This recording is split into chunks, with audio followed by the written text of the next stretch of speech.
Ngayong araw, pagpapatuloy natin ang ating pag-aaral sa focus ng pandiwa.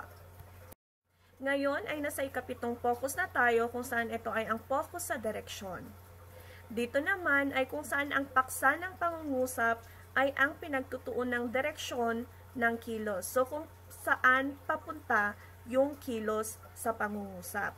Sinasagot din nito ang tanong na tungo saan o kanino.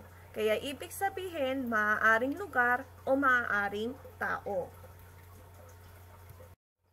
Halimbawa, naregaluhan ni Maria ng isang mamahaling relo si Tony.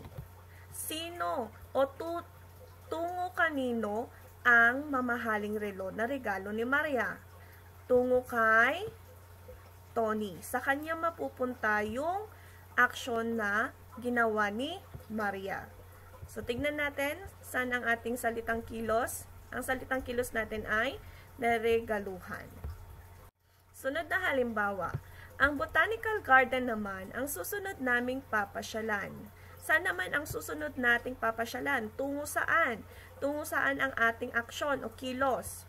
Tungo sa botanical garden. Ayan, saan ang ating salitang kilos? Papasyalan.